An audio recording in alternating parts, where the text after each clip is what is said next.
E-bomb. Examples, ingredients, recipes. The core questions that we need to answer are, what does your audience need? What does your audience want? What does your audience buy? And because we're talking about e-bombs here, what do they read? What do they share? What do they trust? But even when you have a lot of answers to these questions, it doesn't tell you what to write, exactly what format to put it in, what stuff to include, what should it look like, what should you say. That is something that you learn both from experience, from subconsciously absorbing the qualities of good e-bombs, and also from analyzing them intentionally. So that's what we're going to set you to doing right now. I'm going to show you a selection of e-bombs, and you're going to tell me if you see a pattern. Ready? Let's hit it. You've seen this e-bomb several times already in this class. The rest of the e-bomb goes on to explain why white rooms are popular and why they only really work in modern buildings, and what kind of dark colors can work in a dim room. Next up, a video on how to store your electrical cords. If your extension cord looks like this, you're doing it the wrong way. I'm going to show you how to roll it up like a contractor. Okay, so once you've untangled your extension cord, find both ends and plug them in. Now reach your hand through the loop and grab the cord and pull it through, and continue the process until you get to the end. Take the last loop, run it through like this. Rolling up your extension cords this way makes them easy to hang, and it's going to guarantee they never get tangled. Here's the best part. Unraveling them is easy.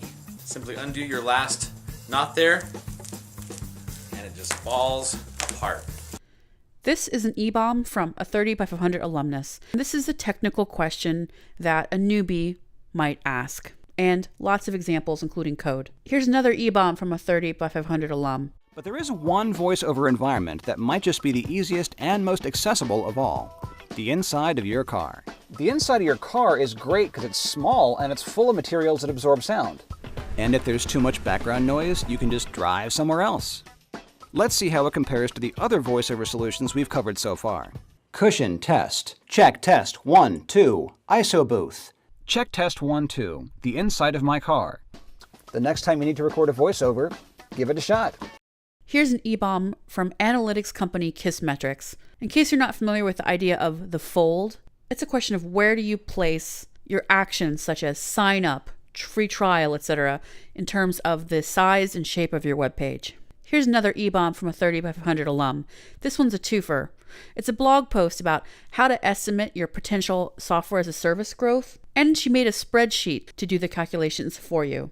This cheat sheet is from my husband Thomas. It's about how to retinify your website. Retina displays are Apple's high-density displays on iPhones and some of their computers, and regular graphics look pixelated and nasty on it. If you want to know how to make that not happen, this cheat sheet is the place to start. This is the blog post that you'll find on alum Brennan Dunn's website, addressing the question of doing free work for exposure. These are screenshots of individual pages from a free ebook that offers a bunch of recipes that require only 5 ingredients and 10 minutes to create. This video is actually a recording of a live webinar given by one of our alums, Josh Brown. You might notice that there's only 237 views of this video. Well, first of all, that's 237 more views than he would have if he didn't post this webinar online. Secondly, this video has only been online for 2 weeks, so that's really not bad. But most importantly, this guy, Eric Greenwald, is the first of several people to share this video with others. So the webinar happened, it was live, and Josh recorded it, and he posted it.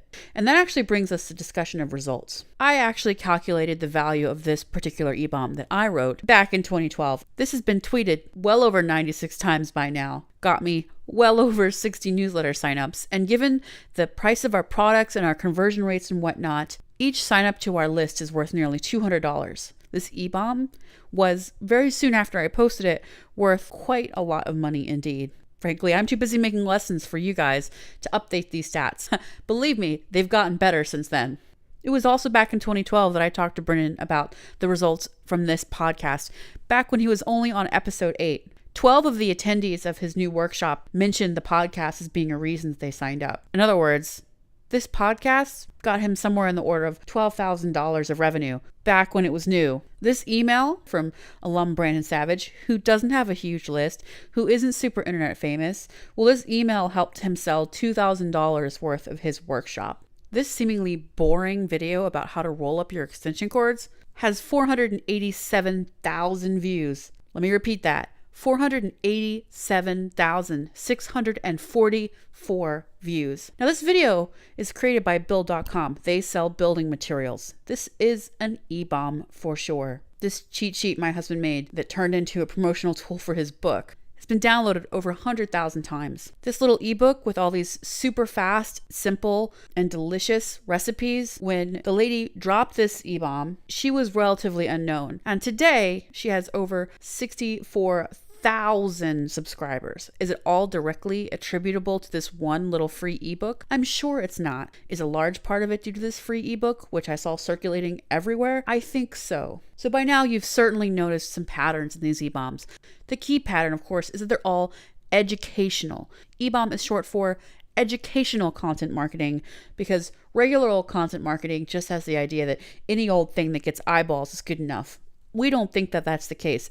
Educational content marketing is so much more powerful, but it's a lot of words, so e-bomb it is.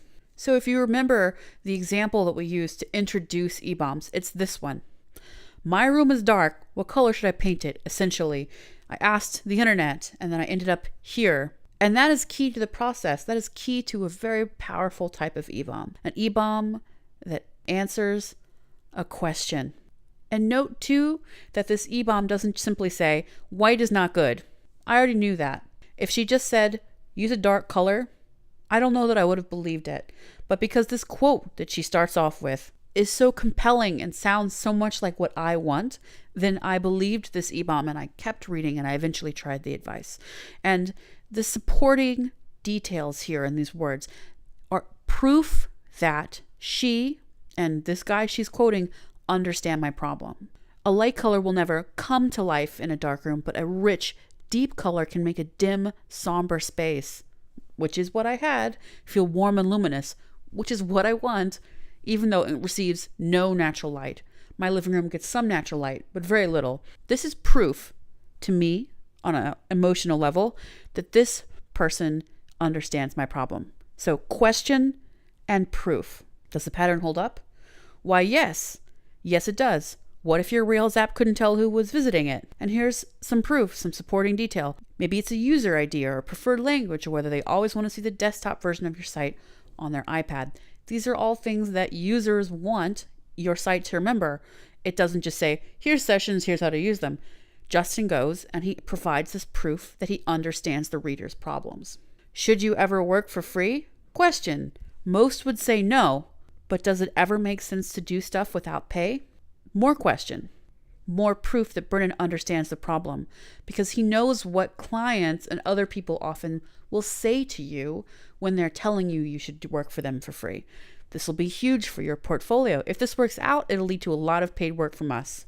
I personally have heard all these phrases repeatedly throughout my consulting career.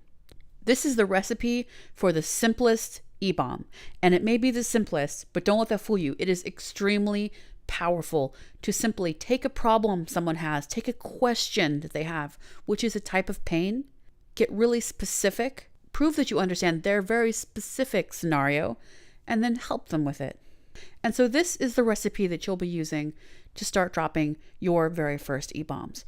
Start with a question, a specific question. Not what color should I paint my house, but a light color can never come to light in a dark room.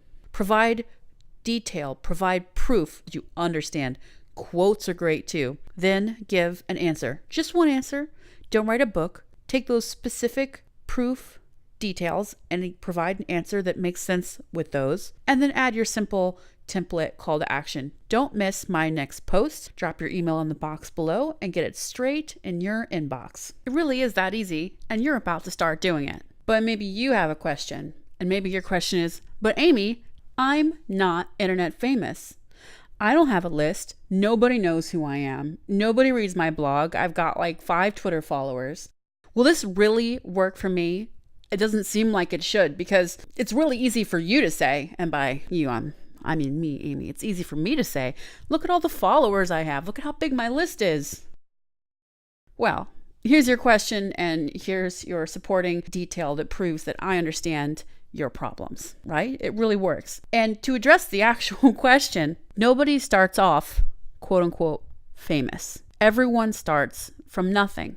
Everyone in our industries anyway, unless you're going to put out a sex tape. The thing is, also, fame isn't nearly as valuable as you think it is. Fame without trust is worthless. Fame without relevance to your audience is worthless. If your audience knows who you are, but doesn't eagerly look for your advice, then there's no way that you're going to be able to sell them anything. Therefore, you don't need to be famous to help people, to get started helping people, to build that trust, to start showing up all over various corners of the internet like Maria Killam did. Maria Killam's not famous. She's known and respected in tiny, tiny circles, but those are clearly big enough for her to run her business. And that's what you should be aiming at. You're not looking to be a Kanye, you're looking to be a Maria Killam, or an Amy Hoy, or an Alex Hillman, or a Brennan Dunn. And the way that you do that is by dropping E-bombs, which of course is naturally what you're about to start doing right now.